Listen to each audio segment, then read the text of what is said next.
Estos manifestantes creen ser los defensores de la democracia y la libertad.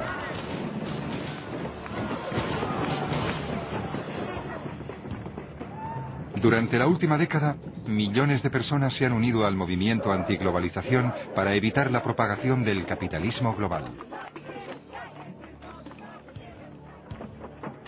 Todos queremos un mundo mejor, libre de la pobreza y las injusticias, pero con buenas intenciones el mundo no será un lugar mejor. En este documental pretendo explicar por qué creo que el movimiento antiglobalización es ignorante y está peligrosamente equivocado.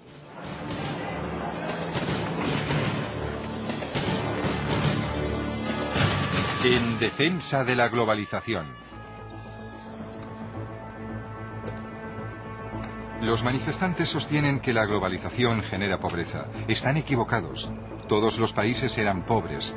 Ha sido en la nueva era de la modernización cuando los países han empezado a librarse de la miseria.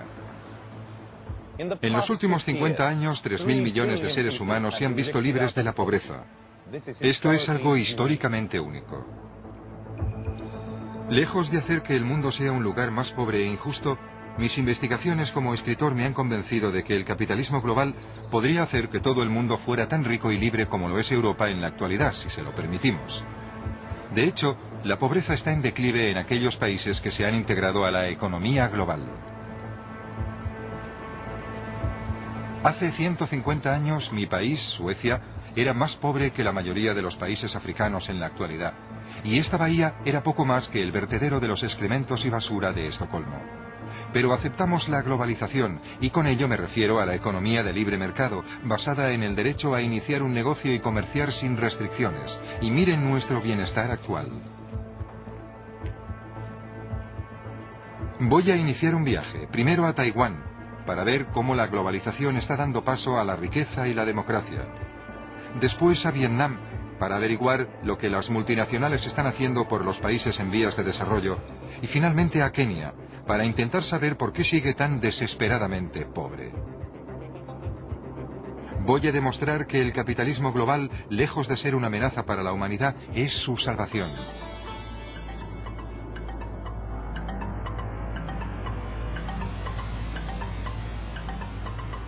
Taipei, la capital de Taiwán.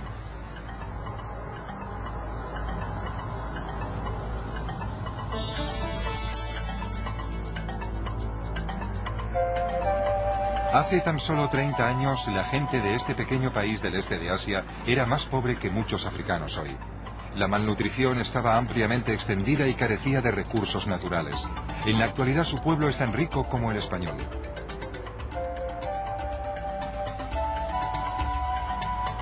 Las pruebas de la riqueza de Taiwán están por todas partes, y cada vez son más. A los 10 años de iniciar la modernización, los índices de pobreza de Taiwán se habían reducido en más de la mitad. En la actualidad, la pobreza absoluta es prácticamente inexistente aquí, y los salarios reales son 10 veces más altos que hace 40 años.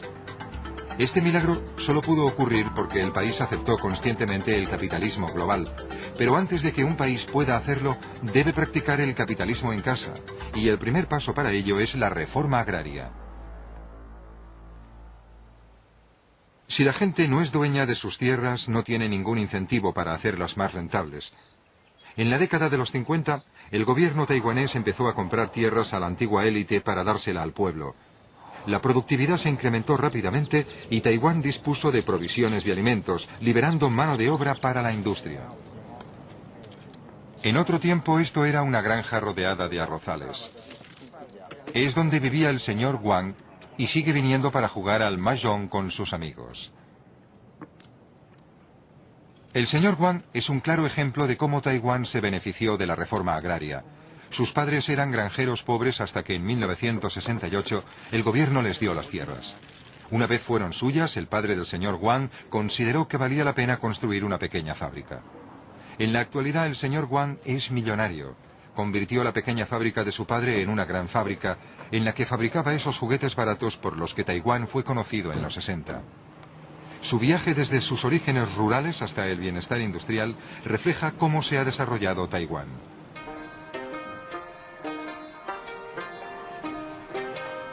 En una casa de té cercana le pregunté al señor Wang cómo empezó todo. con juguetes como las muñecas Barbie, bloques de construcción para niños, artículos de deportes como monopatines, tijeras de acero inoxidable y plástico.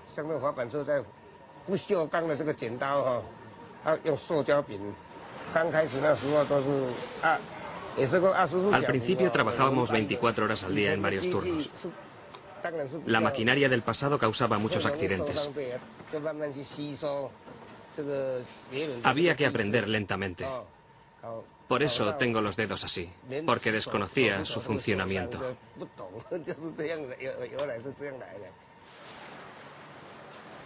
En estas primeras fábricas se explotaba al obrero, pero en esos tiempos todo lo que Taiwán podía ofrecer era mano de obra barata y muchas horas de trabajo.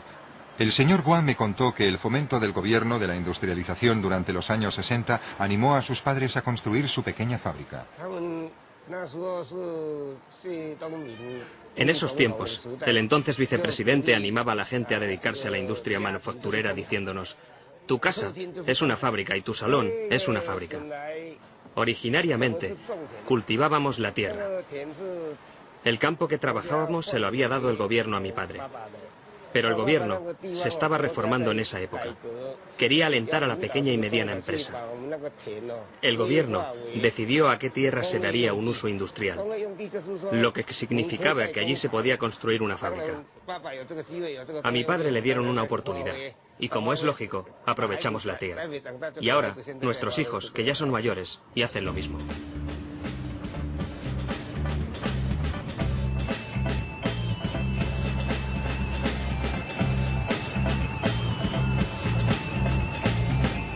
La generación del señor Guan le dio a Taiwán fábricas en las que explotaban a los obreros, produciendo productos para los mercados occidentales. ¿Afeaban el paisaje? Sí, pero no se opongan a ello, ya que fueron una etapa transitoria pero crucial en el camino de Taiwán hacia la riqueza.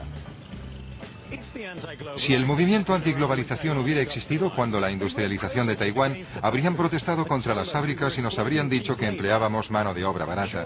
Sin duda habrían organizado un boicot y tal vez hubieran decidido no comprar productos hechos en Taiwán.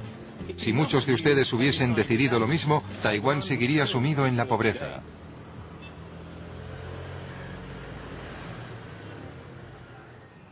A medida que el señor Guan y su generación fueron triunfando, aparecieron más y más fábricas, lo que significaba un incremento en la demanda de mano de obra. Una vez la industrialización ya era un hecho, la competencia por la mano de obra provocó un aumento en los salarios, por lo que solo podían sobrevivir las empresas más competitivas. Empresas como Acer prosperaron respondiendo a la competitividad con innovación.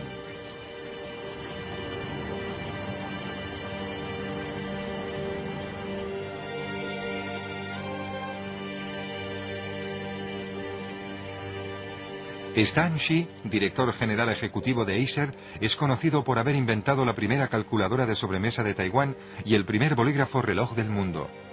En la actualidad, Acer es el séptimo proveedor de componentes informáticos del mundo. Esta es la primera máquina que exportamos al mercado internacional hacia 1981. Formamos a unos 3.000 ingenieros en Taiwán basándose en este tipo de máquina. Por ello me siento muy feliz. Esto es genial. Y este es el primer ordenador. A finales del 83 lanzamos uno de los primeros ordenadores compatibles de la región. ¿Y a dónde lo exportaban? A casi todo el mundo. El señor Shi me invitó a acompañarle en sus ejercicios a la hora de comer en el gimnasio de la empresa. Quería saber cuál era, según él, la clave del éxito de Taiwán. ¿Era más fácil iniciar un negocio en Taiwán que en otros países? Sí, creo que sí. A la gente le gusta tener su propio negocio. En la ciudad se cuenta un chiste. De cada 6 personas que vea en la calle, una de ellas es presidente. Si una de cada 6 personas que ves en la calle es propietaria de una empresa, ¿se debe a que hay menos burocracia o restricciones que en otros países? Creo que sí. Las normas gubernamentales son razonables y mucha gente inicia un negocio sin conocerlas todas. Una economía no regulada proporciona las circunstancias ideales en las que Acer continúa prosperando e innovando, mejorando constantemente el nivel de vida de la gente. ¿Qué productos del futuro producirán? Hoy reconocemos que disponemos de una gran tecnología, pero hay que encontrar la forma de que tenga más aplicaciones, de tal manera que pueda llegar a un mayor número de gente. Creo que esta es nuestra misión. Y conseguir que la informática sea como oxígeno. No lo notas, pero es importante para la vida cotidiana. Por todo Taiwán, las familias reflejan el progreso del país. Los abuelos eran granjeros rurales, los padres obreros de fábricas y la generación actual bien pagados ingenieros informáticos y hombres de negocios. Fuji Chang es informático en la capital y le encantan los coches caros. Pero como muchos hombres de su generación, sus raíces están muy lejos de la ciudad. Juntos fuimos a Taichung, la ciudad en la que pasó su infancia. Mi padre trabajaba en una fábrica. Trabajaba mucho más que nosotros y todos los días estaba agotado. Sudaba mientras trabajaba y siempre estaba muy cansado. Esto se debe a que nuestros niveles educativos son distintos. Mi hermano y yo fuimos a la universidad y yo tengo un máster. Nuestro trabajo se desarrolla principalmente en un despacho. Son muy distintos, ya que uno es un trabajo manual y el otro intelectual. Antes éramos muy pobres y ahora somos de clase media y vivimos holgadamente. La mayoría de los hombres de mi generación trabajan en la industria de la alta tecnología. Esto refleja el cambio de Taiwán en los últimos 20 y 30 años. La madre de Fuji sigue trabajando en una fábrica. Pero para su generación fue un paso adelante desde la granja y significaba que los padres podían educar a sus hijos. Una mayor prosperidad también implica un aumento en los beneficios de dicha educación. Mis padres eran agricultores. De joven yo quería estudiar, pero cuando terminé la escuela primaria, mis padres me dijeron que yo era la mayor, por lo que tenía que ganar dinero para la familia. Solía hacer zapatos. Tenía que ganar dinero porque tenía 2 hijos. Fuji y su hermano pequeño tenían que recibir una buena educación. Soy muy feliz con lo que ha conseguido hasta ahora. Es un buen hombre, siempre luchando para mejorar. Es muy bueno conmigo. ¿Cómo podría decirlo? Bien, recientemente se casó y fui a la ciudad de Taipei. Su director general y su adjunto me dijeron que mi hijo era brillante. Sus palabras me hicieron tan feliz que me eché a llorar.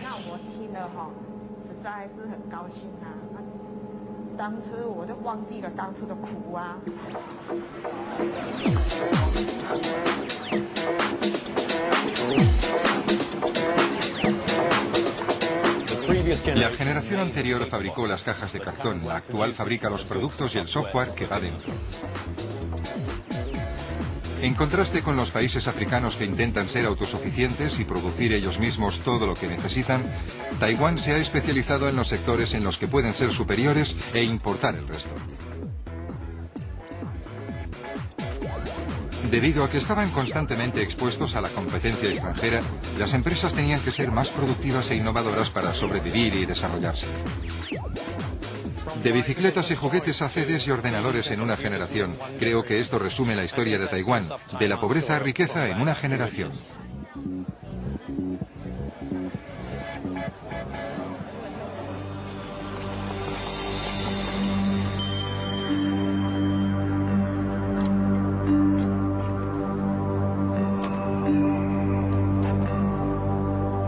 La globalización proporciona riqueza a un país y esa riqueza propicia la aparición de la clase media interesada en la libertad económica y la democracia. Yo creo que la democracia es otro efecto colateral de la globalización. En la actualidad, Taiwán es una democracia, como Gran Bretaña. Solo hace 40 años, Taiwán era una dictadura bajo el puño de hierro de Chiang Kai-shek. Visité su monumento acompañado de John Wang, redactor de una revista dedicada al mundo de los negocios y activista político que participó aquí mismo en las manifestaciones a favor de la democracia. Después de la muerte del presidente Chiang Kai-shek en 1965, creo que Taiwán inició su transformación. En el pasado, en los 60 y los 70, Taiwán dependía en gran manera de la industria basada en la mano de obra barata, pero en los 80 empezamos a fabricar componentes informáticos, neveras, aparatos de aire acondicionado, televisores, productos con un mayor valor añadido. La idea de la clase media empezó a hacerse realidad en los 80. Junto con los movimientos políticos, la clase media quería gozar de mayor libertad, tanto en el campo de la política como en el de la economía. ¿Diría que la globalización y el desarrollo económico ha jugado un papel decisivo en la transición a la democracia? Sí, por supuesto. La globalización y el crecimiento económico que se deriva de ella son las rocas sobre las que se asienta la democracia. No es casualidad que los países más ricos del mundo, como Estados Unidos y las naciones europeas, sean las democracias más estables.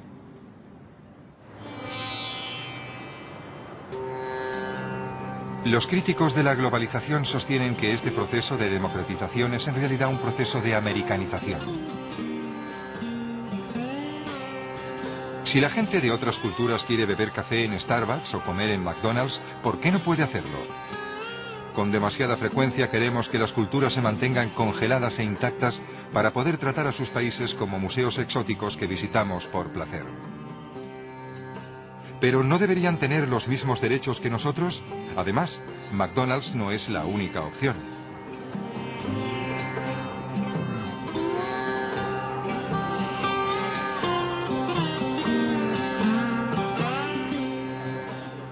Taiwán se enriqueció recompensando a aquellos que tenían las mejores ideas y tecnologías de cualquier parte del mundo. Y sigue haciéndolo. Miren este local, Cha for Tea.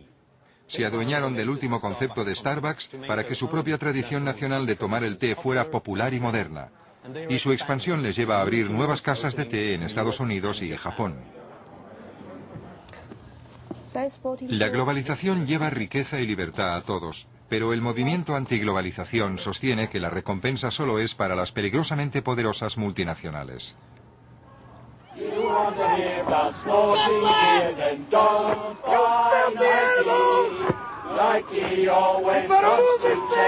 All the profits it can make. Shame Nike's ripping off their workers. Shame Nike's ripping off their workers. Una empresa como Nike es con frecuencia tachada de enemiga de la libertad y la democracia, pero de hecho es un importante contribuyente a la riqueza y la libertad.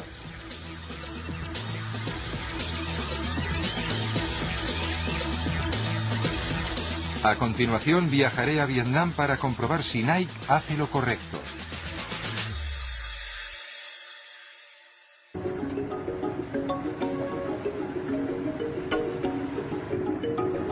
Vietnam, hasta hace poco una de las naciones más pobres del mundo. La gran mayoría de su población aún sigue viviendo de la tierra. Pero eso está cambiando, y está cambiando porque el país está lleno de esas fábricas en las que se explota al obrero que el movimiento antiglobalización tan dispuesto está a boicotear. Llegamos a la capital, la ciudad Ho Chi Minh, ante Saigón, y vamos a visitar la fábrica que es el buque insignia de una de estas multinacionales.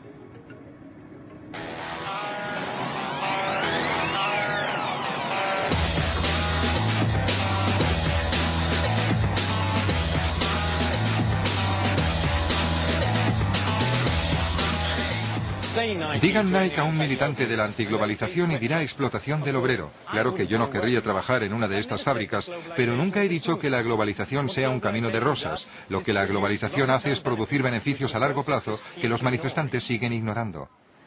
Y estas fábricas son los escalones necesarios para llegar al progreso. Suecia también las tuvo, al igual que Taiwán. Son una etapa necesaria en la industrialización de cualquier país. El director general de la fábrica, Lalit Monteiro, me la enseña.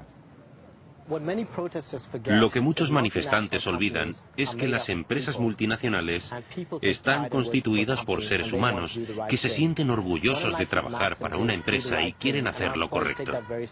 Y nuestros empleados se lo toman muy en serio.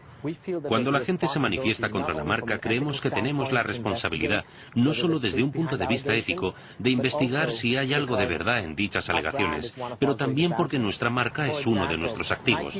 Por ejemplo, Nike, por norma, no emplea en ninguna de sus fábricas a nadie de menos de 18 años para las zapatillas y 16 para la ropa.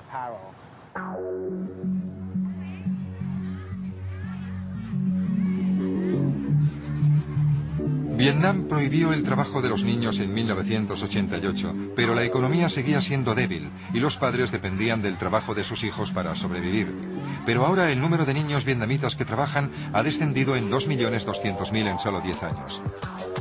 Ahora la gente puede permitirse darles una educación y hay más niños vietnamitas estudiando que nunca. La idea de que las multinacionales contratan hordas de niños para esclavizarlos en sus fábricas es un mito de otra época.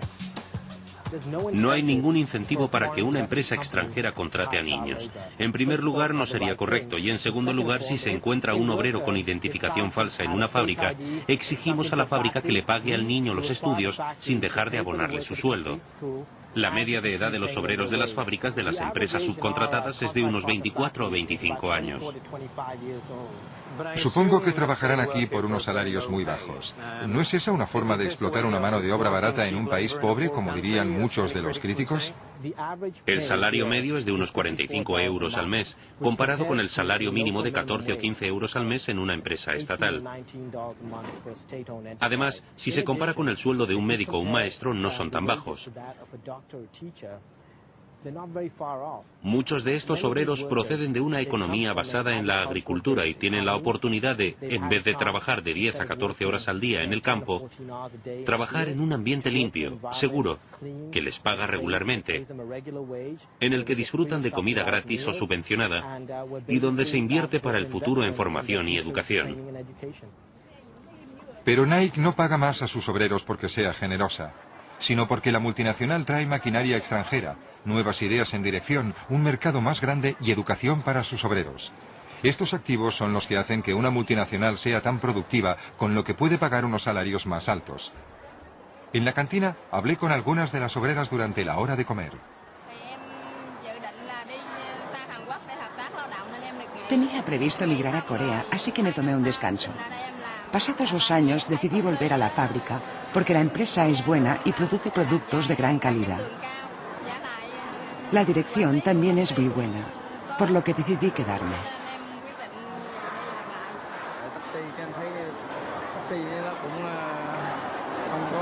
Yo era taxista, pero pasado un tiempo no ganaba mucho. Por ello decidí volver y trabajar aquí. Mi esposa trabaja en el departamento de corte y su salario es más alto que el mío. De hecho, Chi gana 3 veces más que su marido porque ocupa el puesto de encargada. Más tarde fui a visitar a Chi a su casa.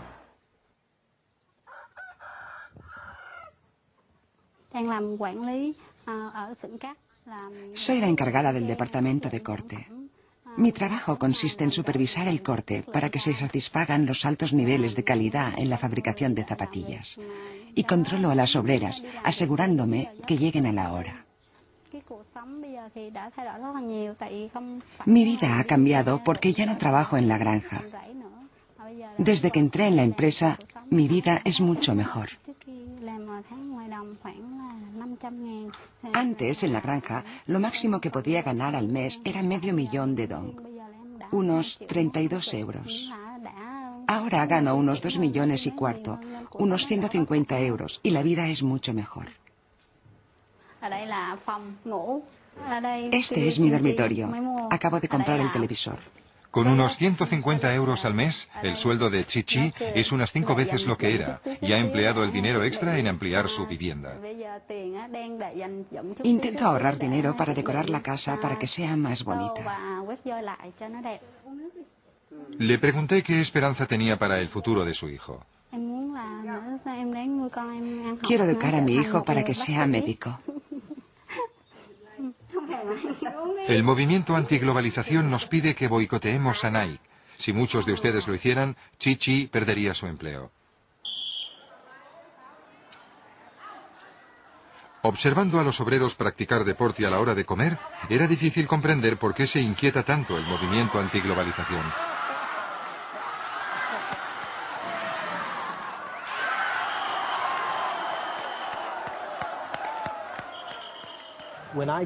Cuando me reúno con la comunidad local siempre me hacen dos preguntas. Una es, ¿cuándo van a abrir nuevas fábricas para así tener más puestos de trabajo? Y la otra, ¿podría proporcionarle a un pariente, a un amigo, un empleo en una de sus fábricas? En Vietnam hay una gran demanda de estos empleos, y lo que vemos ahora es a obreros de otras zonas del país emigrando al sur para conseguir empleos como estos. Yo no era el único que estaba visitando la fábrica. Mientras yo hablaba con Lalit, el señor Kiet, propietario de una pequeña fábrica local, también la visitaba. Doris Bungak, Relaciones Públicas, se la estaba mostrando. Este es un mini parque. Lo creamos para nuestros obreros. ¿No piensan utilizar el terreno para ampliar la fábrica? No, no. Es para que nuestros obreros se queden y se relajen durante sus descansos. Esto es una forma de expresar nuestra gratitud a nuestros obreros.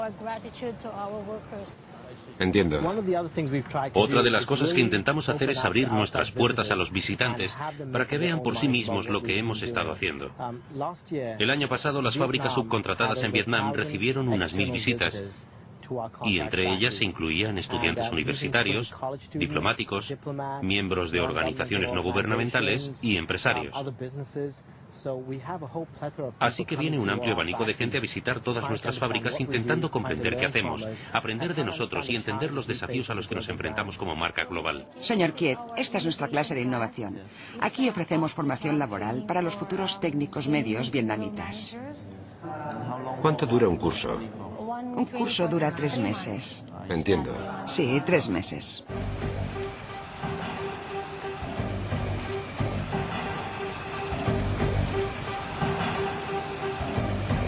Más tarde fui a ver al señor Kiet. Su fábrica también produce zapatos para exportar y sentía curiosidad por saber qué opinión tenía de su visita a Nike. Antes de visitar una fábrica extranjera, especialmente Nike, me hacía una pregunta. ¿Por qué las fábricas extranjeras trabajan bien y pueden ofrecer mucho más? Bien, son mejores, pero ¿por qué son mejores que nosotros? Después de visitar Nike, sé la respuesta. La dirección de las fábricas Nike sabe cómo hacer feliz al obrero. Y creo que la productividad no solo se debe a la maquinaria, sino también a la satisfacción del obrero. En mi futura fábrica sé que me he de concentrar en las condiciones laborales.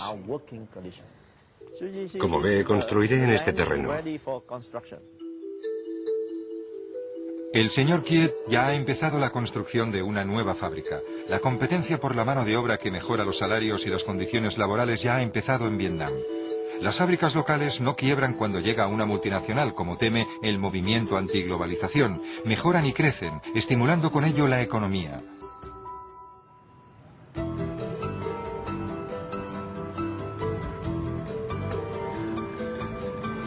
Y Nike beneficia a la comunidad de muchas otras formas. Hace tan solo un par de años no había nada en la carretera que rodea la fábrica Nike.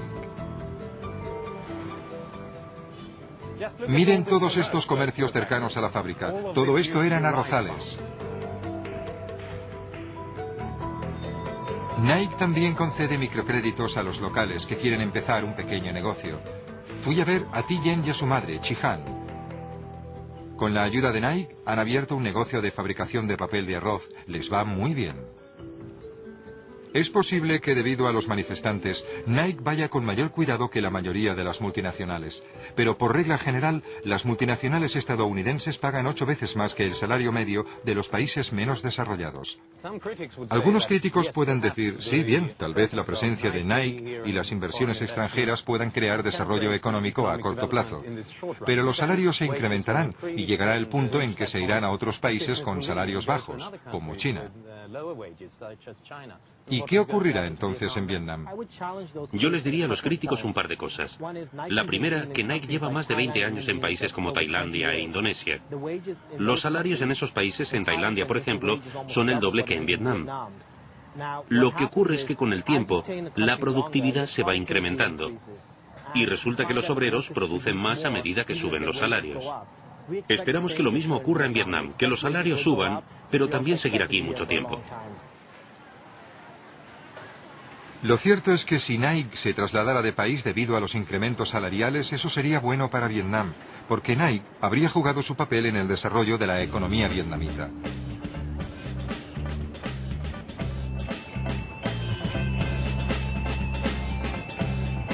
El movimiento antiglobalización tiene visiones espeluznantes de vastas multinacionales gobernando el mundo a despecho de lo que la gente piense o quiera. Pero lo grande es hermoso. Lo que debemos temer no es al tamaño, sino al monopolio. Lo que ocurre en la era de la globalización es que las multinacionales tienen menos poder porque el libre comercio significa que no pueden actuar en connivencia con el gobierno, deben exponerse a la competencia. En la actualidad, los consumidores controlan a las corporaciones.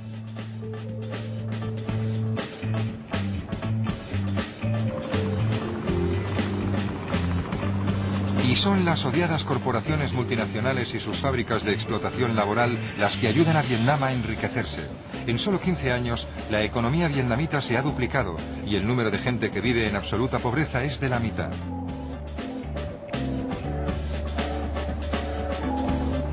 De hecho, la pobreza se enquista precisamente en los países que no aceptan la globalización, como la mayoría de los países africanos. A continuación, iré a Kenia para mostrarles la razón. Kenia, en el este de África. Hace tan solo 50 años, Taiwán era tan pobre como Kenia, pero ahora los taiwaneses son 20 veces más ricos, mientras que 1 de cada 3 personas de aquí lo hace en la más absoluta pobreza. La gente aquí es pobre porque Kenia cerró sus puertas a la globalización. Más de la mitad de la población de Kenia trabaja en el campo. La mayoría de los granjeros siguen siendo pobres porque el gobierno keniano nunca les ha dado los derechos de propiedad. Mientras en Taiwán darles tierra a los agricultores fue el primer paso en el camino a la industrialización y el crecimiento, aquí los granjeros como Simon Wangwaki ni siquiera pueden soñar con expansionarse. Simon ni siquiera puede construir en sus tierras y además sería inútil efectuar la inversión ya que al no ser el propietario no podría recoger los beneficios. Esta tierra sigue siendo del gobierno. Yo la cultivo durante un corto periodo de tiempo. A pesar de que la cultives tú, sigue siendo del gobierno. Así que seguimos igual. Luchamos para sobrevivir hoy y mañana. ¿Nunca tendrá los derechos de propiedad? Nunca consigues los derechos de propiedad, nunca.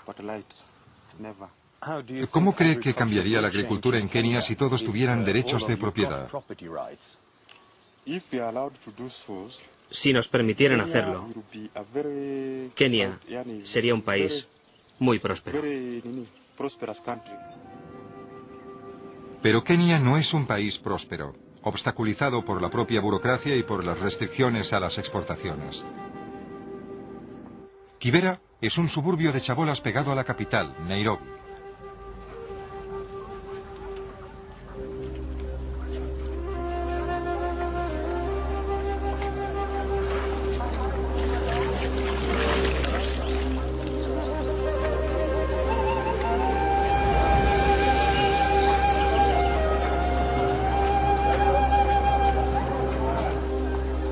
Aquí, casi 1 millón de personas se hacinan sin agua corriente, alcantarillas ni electricidad.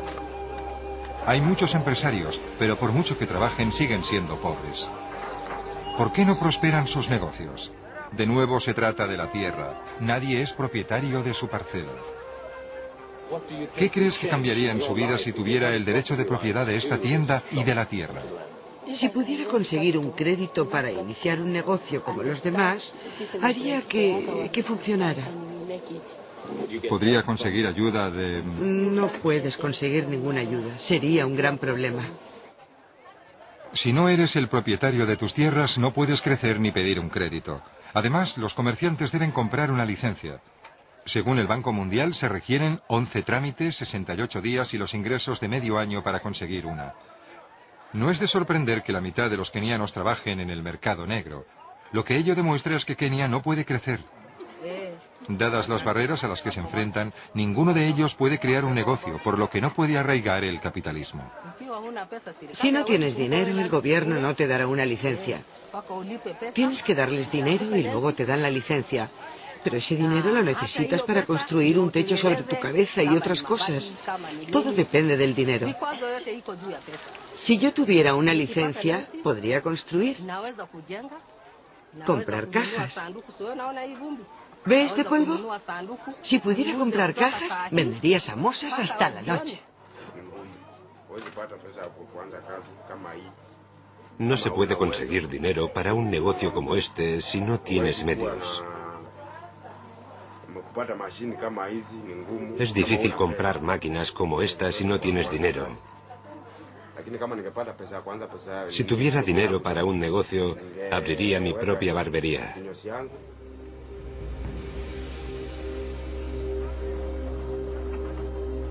¿El problema es la falta de acceso a agua potable? No. ¿Es el hambre? No.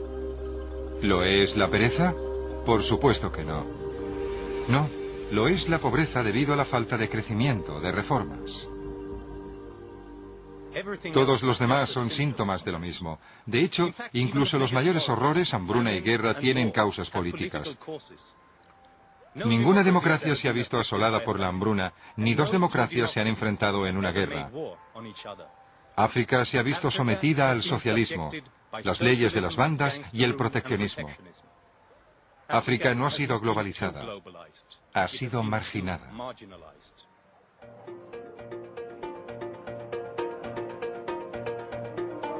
La opresión y los políticos corruptos han cercenado sistemáticamente el potencial de Kenia.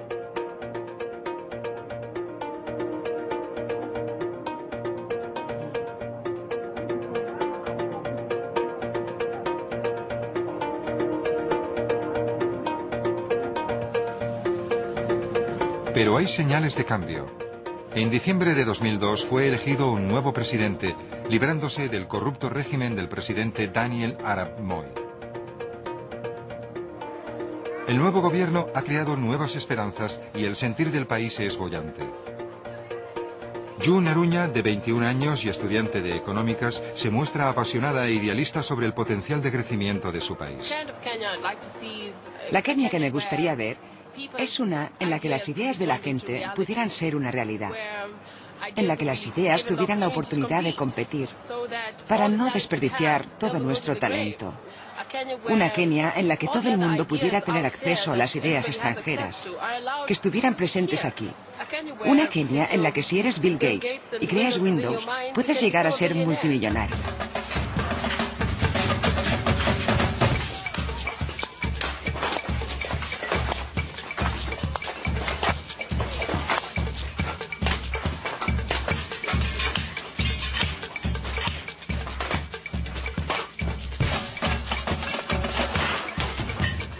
Este es un mercado al aire libre en las afueras de Nairobi, conocido como Jua Kali, que en Swahili significa bajo el feroz sol. Toda clase de productos, desde ollas y sartenes hasta tapacubos, baúles y juguetes, son fabricados con chatarra. Es evidente que la gente tiene tanto talento, está tan motivada y es tan trabajadora como los taiwaneses o los vietnamitas. Pero, ¿qué multinacional querría montar un negocio y contratar a esta gente en un ambiente empresarial tan hostil? Estos negocios están condenados a seguir siendo ilegales y a pequeña escala. Por ahora, el sueño de June de Kenia sigue siendo una utopía.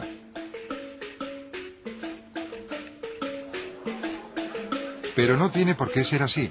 Cuando el gobierno relajó las restricciones en la industria de la telefonía móvil, las ventas se dispararon y ahora los móviles baratos han revolucionado la vida de miles de kenianos.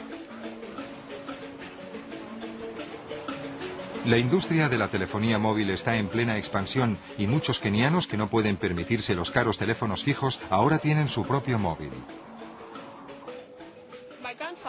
Solo podíamos ir a visitar a mi abuelo una vez al año, porque vive muy lejos. Mi madre tenía que ahorrar todo el año para poder llevar a toda la familia a verle. Y está muy enfermo. Pero con la llegada del móvil pudo comprar uno muy barato, dárselo y ahora podemos llamarle cuando queremos.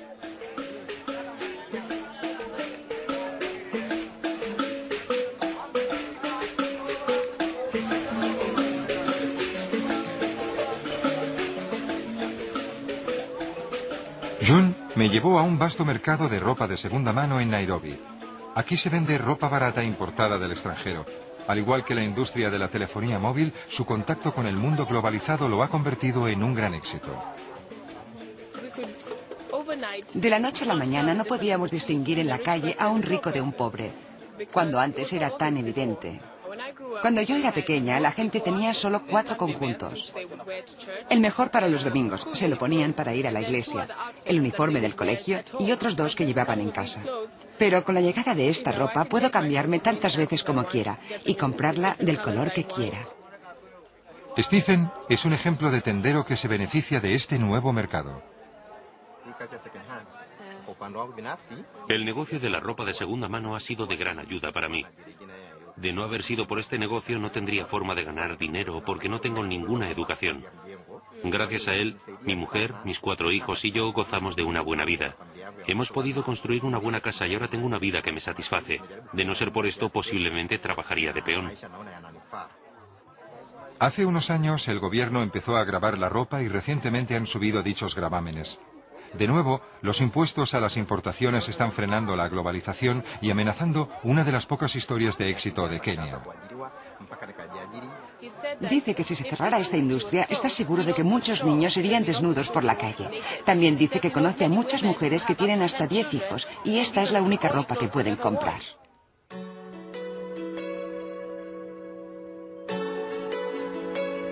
Aún en el caso de que Kenia se deshiciera de todas sus restricciones, seguiría existiendo una gran barrera a la prosperidad que la globalización podría proporcionarle. Los países ricos han impuesto elevados impuestos a casi todos los productos agrícolas que Kenia podría exportarles, con la excepción de algunas verduras y flores. En el caso de las flores, la Unión Europea acordó mantener bajos los gravámenes a la importación de flores de Kenia.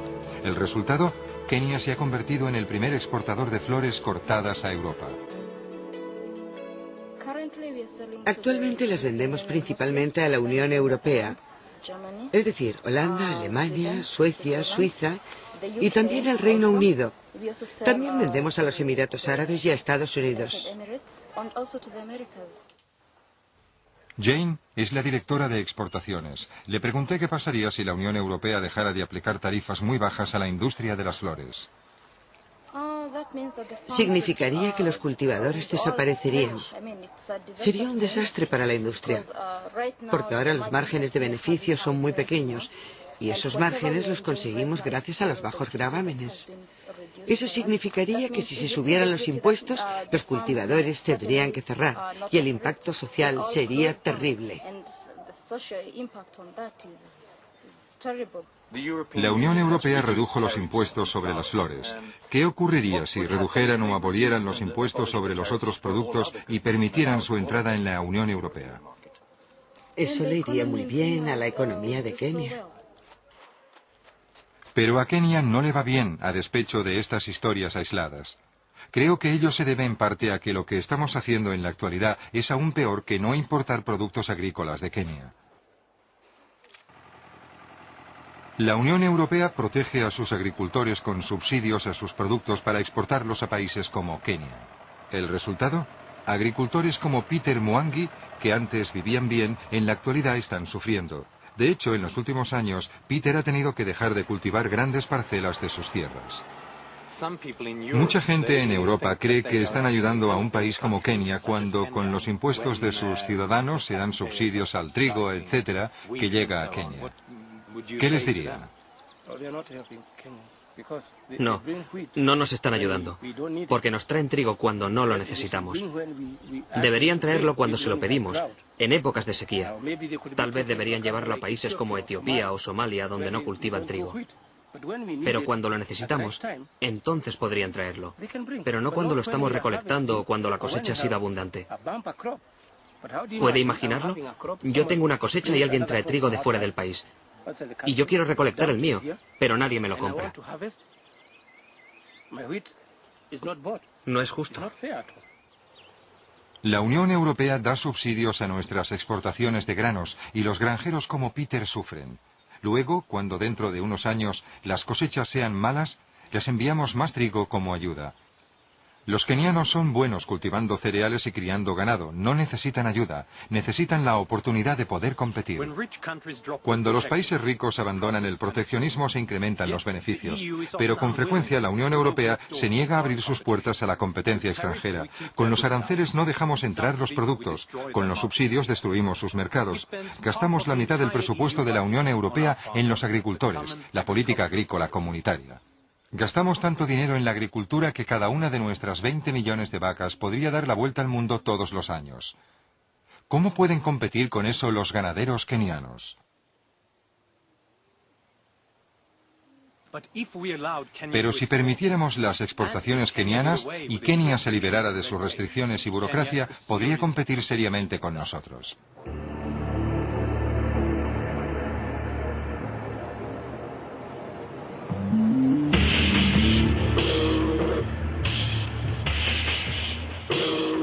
No es que en Occidente intentemos engañar a los países pobres con el capitalismo global. El problema es que no los dejamos participar de él.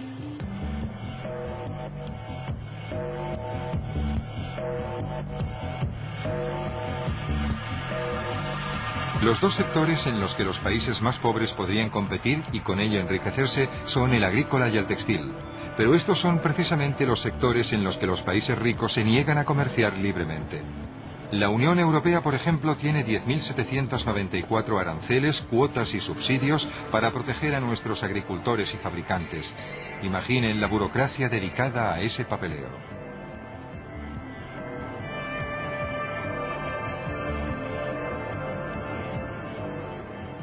Hace tiempo nosotros nos libramos de la pobreza porque nos globalizamos, producíamos y comerciábamos libremente. Ahora que ya somos ricos, les negamos esas mismas oportunidades a los países pobres. Si suspendiéramos nuestros subsidios y aranceles, podríamos reducir la pobreza de África. Naciones Unidas ha calculado que si lo hiciéramos, los países en vías de desarrollo podrían obtener unos beneficios de 665.000 millones de euros al año solo con las exportaciones. 14 veces más de lo que reciben en ayudas en la actualidad. Nuestro mundo no está demasiado globalizado, de hecho está poco globalizado. Donde quiera que se hayan abierto las puertas hemos visto resultados asombrosos. Por consiguiente, uno de los peores enemigos en la actualidad de los países pobres es el movimiento antiglobalización. Está alentando a la Unión Europea y a Estados Unidos para que impongan más y no menos restricciones. Esa gente está equivocada y es muy peligrosa.